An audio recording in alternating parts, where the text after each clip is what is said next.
এখানে অনেক নারী পুরুষ আছে হিন্দু মুসলিম যারা নিজের সন্তানকে হত্যা করেছে, নিজের সন্তানকে হত্যা করেছে। অনেক হিন্দু মুসলিম আছে এখানে দাঁড়িয়ে বসে সন্তান হত্যা করেছেন। শুনে নিন, বিবাহের আগে যারা সন্তান হত্যা করেছেন, বিবাহের আগে যারা সন্তান হত্যা করেছেন অবৈধ সম্পর্ক করে, তারা পৃথিবীতে দুটো নিকৃষ্ট কাজ করেছেন, পাপ কাজ। এক নাম্বার অবৈধভাবে আপনি সন্তান হত্যা করেছেন, দুই নাম্বার হলো আপনি ব্যভিচার করেছেন। বুঝতে পারছেন? আর বিবাহের পরে যারা সন্তান হত্যা করেছেন, কি হিন্দু কি মুসলিম, মনে রাখবেন আপনাদের ছাড় নেই।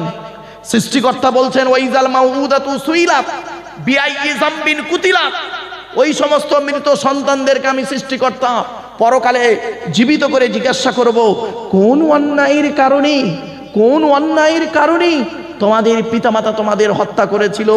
ওই মাসুম মাসুম বাচ্চারা বলবে, ওগো দয়াময়, আমরা হত্যা হতে চাইনি, বাপের পৃষ্ঠ হতে মায়ের পেটে থেকে আমরা যখন এলাম আমাদের পিতামাতা খবর পেল আমার স্ত্রীর পেটে বাচ্চা এসে গেছে, দুজনে মিলে যুক্তি করলো এ বাচ্চাটা নেওয়া যাবে না। অতএব করলো কি, 499 টাকা দামের ট্যাবলেট খাইয়ে ইঞ্জেকশনের মাধ্যমে, ওয়াশের মাধ্যমে আমাদের মেরে দিয়েছে।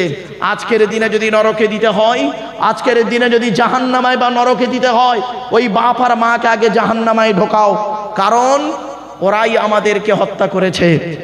এই জন্য অনুরোধ করে বলে যাচ্ছি, খবরদার যারা সন্তান হত্যা করেছেন, নিজের সন্তান স্ত্রীর পেটের বাচ্চা মেরেছেন, মনে রাখবেন আপনাকে নরক নরক নরক, জাহান্নাম জাহান্নাম জাহান্নাম, যতক্ষণ না আপনি ক্ষমা প্রার্থনা করে ফিরে আসেন ভালো দিকে।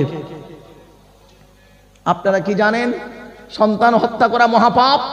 কোরআনে বলা হয়েছে 3 নাম্বার হারাম, হারামের মধ্যে 3 নাম্বার হারাম হলো লা তাকতুলু আওলাদাকুম মিন খাশিয়াতি ইমলাক। সৃষ্টিকর্তা বলছেন তোমরা তোমাদের সন্তানদেরকে খাওয়াবার ভয়ে হত্যা করো না, খাওয়াবার ভয়ে হত্যা করো না, আমি তোমাদের খাওয়াই তাদেরও খাওয়াই, সুতরাং তাদেরকে হত্যা করে তুমি পৃথিবীতে মহা পাপ কাজ করো না। আজকের সন্তান হত্যা শুরু হয়ে গেছে। তবে এখন দুদিকে হত্যা হয়, মায়ের পেটে বাচ্চা থাকলে হত্যা করা হয়, আর মায়ের পেট থেকে বার হলে তারপরে হত্যা করা হয়। দুরকম হত্যা হয়, রাগ করবেন না, দুরকম হত্যা হয়। আর নারী নির্যাতন, নারীর প্রতি অত্যাচার, নারী মৃত্যু তো মানে অ্যাভেলেবেল হয়ে গেছে। শুনে নিন, আপনাদেরকে বলে যাচ্ছি হিন্দু মুসলিম, যে বাড়িতে কন্যা সন্তান বেশি, যে বাড়িতে কন্যা সন্তান বেশি, সেই বাড়িতে সৃষ্টিকর্তার করুণা বর্ষণ বেশি। জোরে বলুন সুবহানাল্লাহ। মুসা বলে একজন নবী ছিল, নাম শুনেছেন আপনারা? শুনেছেন? আগের যিনি বক্তব্য রাখছিলেন উনি মুসা নবী আইয়ুব নবীর কথা বলছিলেন, মনে পড়ছে কি? অনেকে শুনেছেন, শুনে নিন। মুসা নবী একদিন, হিন্দু মুসলিম শুনে নিন, মুসা বলে একজন নবী ছিলেন, তিনি সৃষ্টিকর্তাকে একদিন বলছেন, ওগো দয়াময়, ওগো দয়াময়, ওগো দয়াময়, এই পৃথিবীতে যখন তুমি খুশি হও তখন তুমি কি করো? সৃষ্টিকর্তা বললেন, তখন আমি করি কি, আকাশ থেকে পানি বর্ষণ করি। সৃষ্টিকর্তা খুশি হয় যখন, তখন আকাশ থেকে পানি বর্ষণ করে। তারপরে মুসা নবী বলেছিলেন, এর থেকে বেশি খুশি হলে কি করেন? তখন সৃষ্টিকর্তা বললেন, বাড়িতে আমি অতিথি পাঠিয়ে দিই, মেহমান পাঠিয়ে দিই, আত্মীয় বাড়ি চলে আসে। তারপরে মুসা নবী বললেন, ওগো দয়াময়, আপনি সব থেকে যখন বেশি খুশি হন তখন আপনি কি করেন? সৃষ্টিকর্তা বললেন, ওগো দুনিয়ার মানুষ শোনো, ওগো মুসা, আমি যখন পৃথিবীতে অত্যন্ত খুশি হয়ে যাই তখন আমি সেই বাড়িতে কন্যা সন্তান দান করি, কন্যা সন্তান দান করি। মনে রাখবেন, কন্যা সন্তান হলো সৃষ্টিকর্তার দেওয়া একটা নিয়ামত। আজ হিন্দু মুসলিমের বাড়িতে গিয়ে দেখবেন, যদি কোনো স্ত্রীর 2টো কন্যা হয়, তারপরে সেই স্ত্রীকে হুমকি দেওয়া হয়, এরপরে যদি তোর মেয়ে হয়েছে তোকে ডিভোর্স দিয়ে দেবো। কেন সরকার এগুলোকে দেখে না? কেন সরকার এগুলোকে দেখে না? কন্যা সন্তান পুত্র সন্তান দেওয়ার মালিক কি? ওই মহিলাটা? চলুন মেডিকেল সায়েন্স কি বলছে দেখি। মেডিকেল সায়েন্স বলছে জেনেটিক্স বা বংশগতিবিদ্যার জনক হলো গেগর জোহন মেন্ডেল। তিনি দুটো সূত্র আবিষ্কার করেছিলেন, পৃথক বণ্টনের সূত্র, স্বাধীন বণ্টনের সূত্র। এক্স আর ওয়াইকে দিয়ে মটর গাছকে নিয়ে গবেষণা করেছিলেন, এক্স ওয়াইকে দিয়ে মটর গাছকে নিয়ে গবেষণা করেছিলেন। মনে রাখবেন, বিজ্ঞান বলছে কন্যা সন্তান হবার পিছনে মায়ের কোনো হাত নেই, এখানে বাপের অবদান থাকে। তাহলে আপনি কন্যা সন্তান হলে স্ত্রীকে দোষ দেন কেন? এই শাশুড়ি মা, তুমি তোমার বৌমাকে দোষ না দিয়ে ছেলেকে দোষ দাও। আর সৃষ্টিকর্তা কোরআনে বলছেন কি, লিল্লাহি মুলকুস সামাওয়াতি ওয়াল আরদি ইয়াখলুকু মা ইয়াশা ইয়াহাবু লিমান ইয়াশাউ ইনাসা ওয়া ইয়াহাবু লিমান ইয়াশাউ যুকুর আও ইজাউযুকুম যুকরানা ওয়া ইনাসা ওয়া ইয়াজআলু মান ইয়াশাউ আকিমা। এই আয়াতটি কোথায় আছে? বাক্যগুলি কোরআনের 25 নম্বর খণ্ডে 7 নম্বর পৃষ্ঠার 12 নম্বর লাইনে। সেখানে বলা হয়েছে, আমি আসমান পৃথিবী জমিনকে সৃষ্টি করেছি, আমি যা ইচ্ছা তাই সৃষ্টি করতে পারি। আমি যাকে খুশি তাকে শুধু কন্যা দান করি, যাকে খুশি তাকে শুধু পুত্র দান করি, যাকে খুশি তাকে পুত্র কন্যা উভয়ে দান করি। আবার যাকে খুশি তাকে পুত্র কন্যা থেকে বঞ্চিত করে বাঁধা করে রাখি। তাহলে নারীর দোষ দেন কেন? এজন্য আপনাদেরকে বলে যাচ্ছি, কন্যা সন্তানের প্রতি ভালোবাসা দেখান, কন্যা সন্তানকে আপনি ভালোবাসুন। তা বলে এই বলছি না পুত্রকে আপনি ঘৃণা করুন, না না না। শুনে নিন, হযরত মুহাম্মদ সাল্লাল্লাহু আলাইহি সাল্লামের কাছে একজন ব্যক্তি এলেন। আসার পরে দাঁড়িয়ে আছেন ব্যক্তিটি, একটা ছেলে বাচ্চা ছেলে মেয়ে আসছে, একটা বাচ্চা ছেলে আর বাচ্চা মেয়ে আসছে ছুটে ছুটে লোকটার কাছে যখন এলো, লোকটি তখন করলেন কি, পুত্র সন্তানটাকে কোলে নিয়ে চুমো দিল। কন্যা সন্তানটা দাঁড়িয়ে আছে। মুহাম্মদ সাল্লাল্লাহু আলাইহি সাল্লাম বললেন, এই পুত্র সন্তানটি কার? তখন লোকটি বললেন, এই পুত্র সন্তানটি হলো আমার। আর এই কন্যা সন্তানটি কার? বলছে ওটাও আমার। বলল তোমার জন্ম দেওয়া মেয়ে? বলছে হ্যাঁ। তখন মুহাম্মদ সাল্লাল্লাহু আলাইহি সাল্লাম রেগে গেলেন, রেগে গিয়ে বলছে তুমি একজন নিষ্ঠুর, পুত্র সন্তানকে কোলে নিয়ে চুমা দিলে, আর কন্যা সন্তানটাকে তুমি চুমা দিতে পারলে না। আমি মুহাম্মদ সাল্লাল্লাহু আলাইহি সাল্লাম হলাম 4 কন্যার মেয়ে। মুহাম্মদ সাল্লাল্লাহু আলাইহি সাল্লাম বলেছেন, কোন ব্যক্তির যদি 2 বা 2 এর অধিক কন্যা হয়, ওই 3 কন্যাকে যদি কোনো বাপ আর মা ভালো করে লালিত পালিত করে ভালো জায়গায় বিবাহ দিতে পারে, ওই পিতামাতা কিয়ামতের মাঠে মুহাম্মদ সাল্লাল্লাহু আলাইহি সাল্লাম বলছেন, আমি যে স্বর্গে থাকব, যে জান্নাতে থাকব, সেই স্বর্গে আমার খুবই নিকটবর্তী ওই কন্যাদের পিতামাতা থাকবে। জোরে বলুন। আচ্ছা, আমি এইরকম ওয়াজ করছি কেন বলুন তো? বলতে পারবেন? বলতে পারবেন না? আমি এইরকম ওয়াজ করছি কেন? আমি তো কোরআনে আয়াত পড়ে মানে করব, কোরআনে আয়াতই পড়ছি, কিন্তু আমার ভাষাটা হচ্ছে দেখবেন হিন্দু মুসলিম মিক্স ভাষা, তাই না? ওরে বাবা, বাজে 10টা, আমার অমুসলিম ভাইয়ের আমার বক্তব্য অনেক শোনে, তাই তাদেরকে যদি বলি কোরআনের পারা নাম্বার, পৃষ্ঠা নাম্বার, লাইন নাম্বার, তারা অত বুঝবে না। কোরআনের পারা না বলে খণ্ড বলছি, কিছু বুঝে আসছে? এই জন্য মনে রাখবেন, কথাগুলি একটু মূল্যায়ন করুন। এরপরে আসছি, সৃষ্টিকর্তা বলছেন 1 নাম্বার হারাম হলো কি? সৃষ্টিকর্তার সঙ্গে কাউকে শরীক করা, তুলনা করা। হিন্দু মুসলিম সকলকে বলে যাচ্ছি, সৃষ্টিকর্তার সঙ্গে কাউকে তুলনা করবেন না, কাউকে কোনো দিকে তুলনা করবেন না, কোনো ব্যক্তিকে নয়, কোনো বস্তুকে নয়। সৃষ্টিকর্তা হলেন একক, অল্লং সৃষ্টং অল্লং প্রোডাম ব্রহ্মম, আল্লাহই শ্রেষ্ঠ, আল্লাহই পরিপূর্ণ।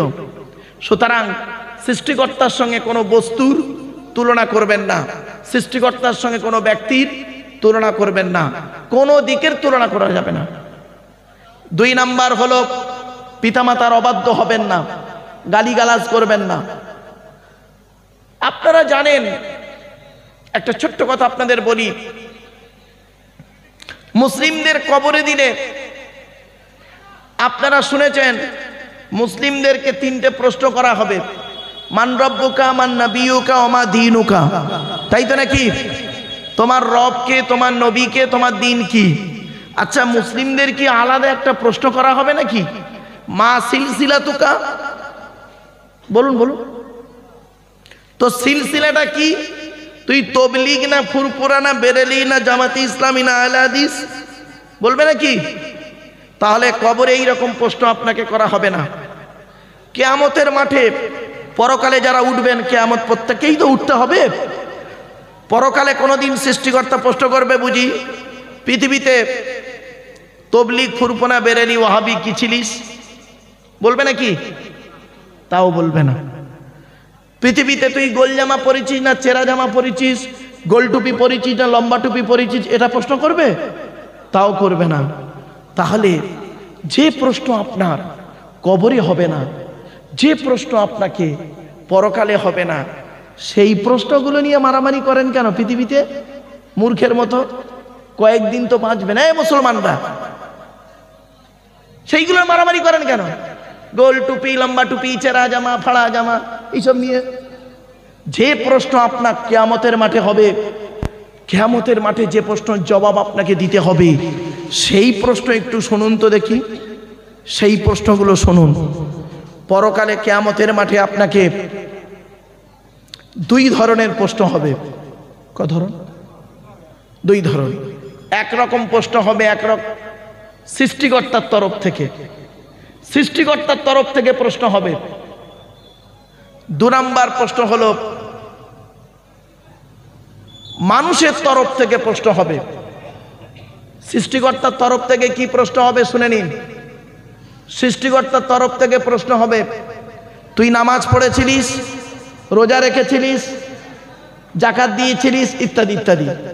তো আপনি বলবেন কি, ওগো দয়াময়, নামাজ মাঝে মাঝে পড়েছি, মাঝে মাঝে ছেড়ে দিয়েছি, এইটুকুই আপনি বলবেন। আপনি ইচ্ছা করলে মাফ করতে পারেন, কারণ আপনি নিজেই বলেছেন আমি সকলের গুনাহ মাফ করব, শিরককারীর গুনাহ আমি মাফ করব না। দু নাম্বার হলো কি, বান্দার তরফ থেকে প্রশ্ন হবে। এই প্রশ্নতে প্রত্যেকেই কম বেশি ধরা পড়বেন। কি প্রশ্ন? সৃষ্টিকর্তা বলবে, তুমি পৃথিবীতে স্বামী হিসাবে কতটা পারফেক্ট ছিলে, স্বামী হিসাবে কতটা পারফেক্ট। বিয়ে করলেই স্বামী হয়ে গেল নাকি আপনাদের ধারণা?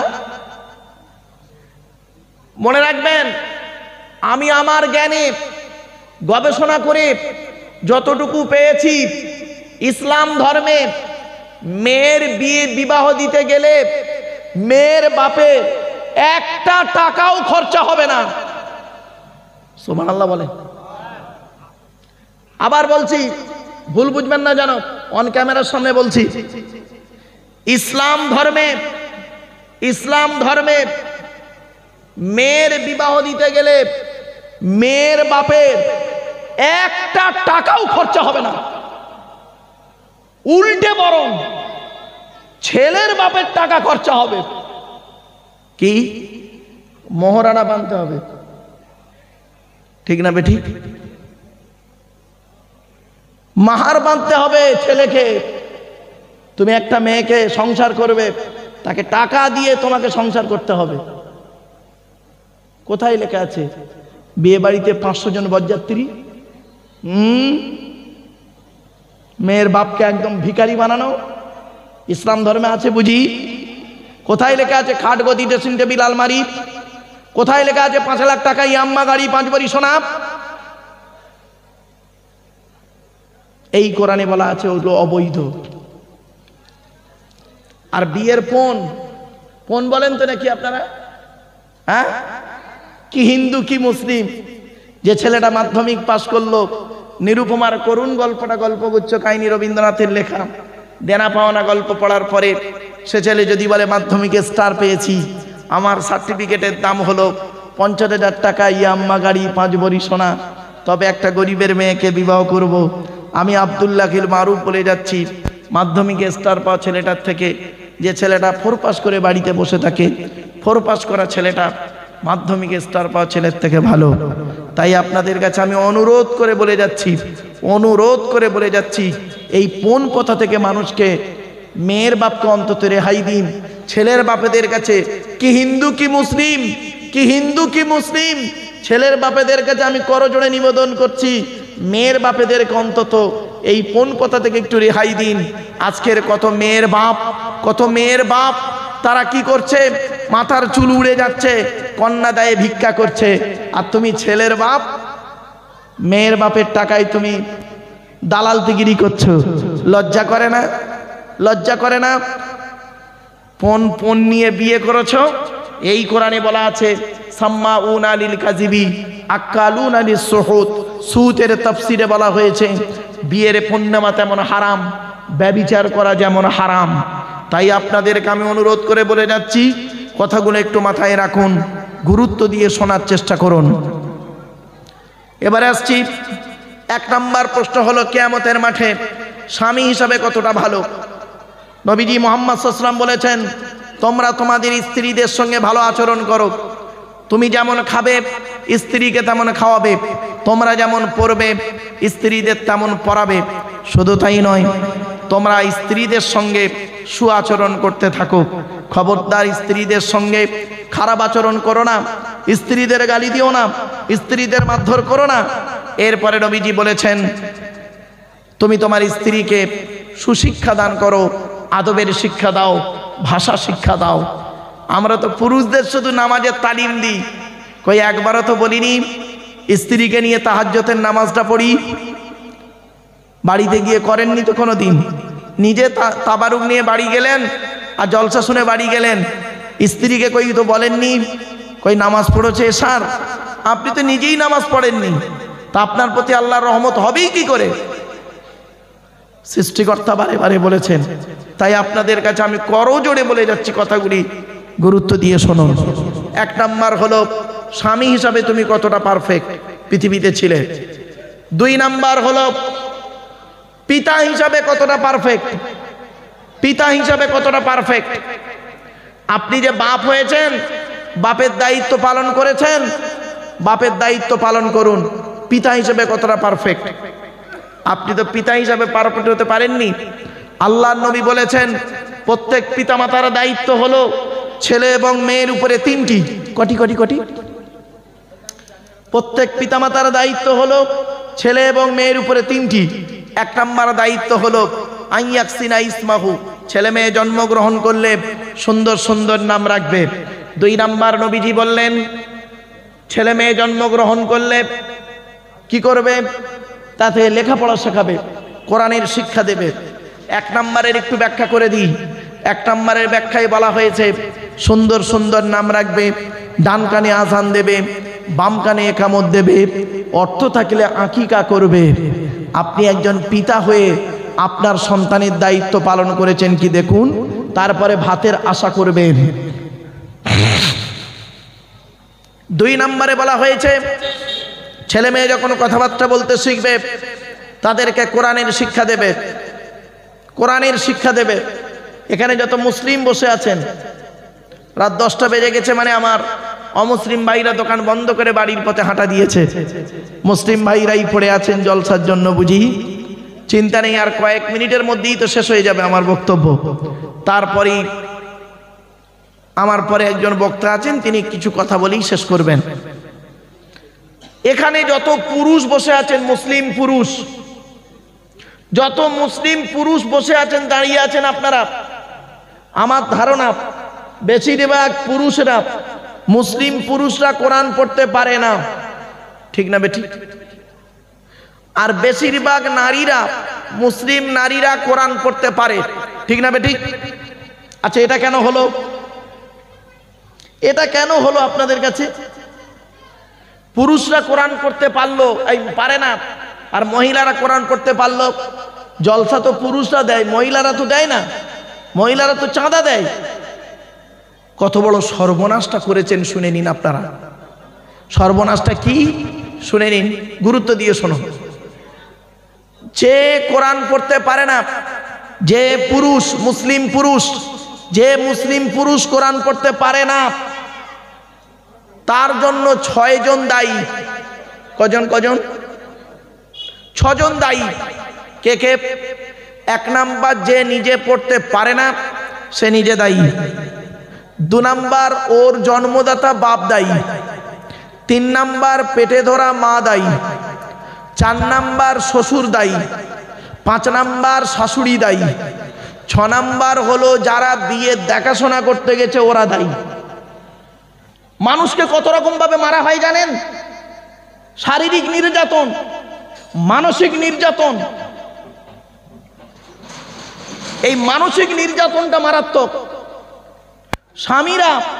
স্বামীরা স্ত্রীদের শারীরিক নির্যাতন করে, আর কিছু স্ত্রী আছে স্বামীদেরকে মানসিক নির্যাতন করে। কিছু বোঝেন? কিছু অনুরোধ করে বলে যাচ্ছি, এজন্য প্রত্যেকটা স্বামীর দায়িত্ব হলো স্ত্রীকে 17টা শিক্ষা দেওয়া। আপনারা কি হিন্দু কি মুসলিম, আপনাদেরকে বলে যাচ্ছি নিজের স্ত্রীকে কয়েকটা শিক্ষা আপনারা দেবেন, যে শিক্ষাগুলো খুবই দরকার, খুবই জরুরি। তাই আজ আপনাদের কাছে বলছি, সৃষ্টিকর্তা 10টা হারামের কথা আজকের বলবো। 1 নাম্বার হারাম হলো কি, অবৈধ হলো কি, সৃষ্টিকর্তার সঙ্গে পৃথিবীর কোনো ব্যক্তি বস্তুর তুলনা করতে যাবেন না। 1 নাম্বার হারাম। 2 নাম্বার হলো সৃষ্টিকর্তা বলছেন এই পৃথিবীতে তোমার জন্ম দেওয়া পিতামাতাকে কোনোদিন গালি দিও না, জন্ম দেওয়া বাপ আর মাকে কোনোদিন মারধর করো না, গালি দিও না, অত্যাচার করো না, শারীরিক নির্যাতন করো না, মানসিক নির্যাতন করো না, বরং পিতামাতার সঙ্গে ভালো ব্যবহার করবেন। অনেকে আছে দেখবেন স্ত্রীকে নিয়ে আনন্দে থাকে, ছেলে মেয়েকে নিয়ে আনন্দে থাকে, আজকে রাতে গিয়ে ঘুমাবে আনন্দে। অনেক ব্যক্তি এখানে বসে আছেন, দাঁড়িয়ে আছেন, আপনারা বাড়ি থেকে স্ত্রী ছেলে মেয়েকে নিয়ে ঘুমাবেন, আর বৃদ্ধ পিতামাতা খেয়েছে কিনা খবর নেবেন না। আপনি আবার সকালবেলা উঠে সৃষ্টিকর্তাকে ডেকে দোকান খুলবেন, আর আপনার ওই দোকানে সৃষ্টিকর্তা তার করুণা বর্ষণ করবে? আপনি ভাবলেন কি করে? সৃষ্টিকর্তা নিজেই বলেছেন তুমি তোমার বৃদ্ধ পিতামাতাকে গালি দিও না, তাদেরকে অত্যাচার করো না, তাদের প্রতি করুণার নজরে দেখো, তাদেরকে ভালোবাসো, ভক্তি শ্রদ্ধা করো। পিতামাতা যদি আশীর্বাদ করে, পিতামাতা আশীর্বাদ দোয়া যদি করে, ওই দোয়াটা সৃষ্টিকর্তার আরশে আজিমে পৌঁছে যায়। আজকে আপনারা মুসলমানদের বলি আর হিন্দুদের বলি, হিন্দু ভাইরা তারা ব্রাহ্মণকে অনেক টাকা দেয়, মুসলমানরা মৌলী সাহেবদের অনেক কিছু দেয়। মনে রাখবেন, আমি আব্দুল্লাহ গিল মারুফ বলে যাচ্ছি, আমার হাতে 500 টাকার নোট দিয়ে মোসাবা করে কি নেকি পাবেন কি তা আমি জানি না, পুণ্য হবে কি তা জানি না, তবে এতটুকু বলতে পারি 100 টাকার একটা নোট নিয়ে জন্মদাতা বাপের হাতে দিয়ে বলবেন আব্বা চা খাবে, বাপ ওই টাকাটা নেবে, আকাশের দিকে তাকাবে, চোখ ফেটে পানি পড়বে, অন্তর থেকে দোয়া বের হয়ে যাবে, ওই দোয়াটা আল্লাহর আরশে আজিমে পৌঁছে যাবে। আপনি কোথায় আছেন? আপনি তো বাম্মাকেই দেখেন না। আপনি ছেলের কাছে ভাতের আশা করেন কি করে? আপনার মতো পিতামাতাকে ছেলে মেয়ে মারছে, খারাপ করছে না, ভুল করছে না। মনে রাখবেন, আপনি আপনার মাম্মাকে দেখেছেন? আপনি তো শ্বশুর শাশুড়িকে গুরুত্ব দিয়েছেন, আপনি আপনার স্ত্রীকে ঠিকমতো শাসনে রাখতে পেরেছেন? আপনি পুরুষ, বাড়িতে গিয়ে ভাববেন। চলুন, 1 নাম্বার হলো সৃষ্টিকর্তার সঙ্গে কাউকে শরীক করবে না, লা তুশরিক বিহি শাইয়্যা। 2 নাম্বার হলো ওয়াবিল ওয়ালিদাইনি ইহসানা, পিতামাতার সেবা যত্ন করবে, পিতামাতাকে কোনোদিন গালি দেবে না। আজ আমি অনুরোধ করে বলে যাচ্ছি, বাবা আজকের গিয়ে পিতামাতার হাত ধরে ক্ষমা চেয়ে নেবেন, পায়ে ধরে ক্ষমা চেয়ে নেবেন। যদি তাদের সঙ্গে খারাপ আচরণ করে থাকেন অতীতে, তার জন্য আপনি ক্ষমা চেয়ে নেবেন। পিতামাতা যদি অন্তর থেকে মাফ করে দেয়, আপনি জানবেন আপনার ইহকাল শান্তি, পরকালে স্বর্গ বা জান্নাত। আর আপনি যদি ওই কষ্ট পিতামাতাকে দিতেই থাকেন, তাহলে জানবেন আপনার জন্য নরকে ঘর তৈরি ঠিক হচ্ছে, আপনার নরকের আগুনে পোড়ানো হবে, এটা মাথায় রাখবেন। 3 নাম্বার হলো খুব হারাম অবৈধ জিনিস, হিন্দু মুসলিম শুনে নিন। সৃষ্টিকর্তা বলছেন লা তাকতুলু আওলাদাকুম মিন ইমলাক, তোমরা তোমাদের সন্তানদেরকে হত্যা করো না।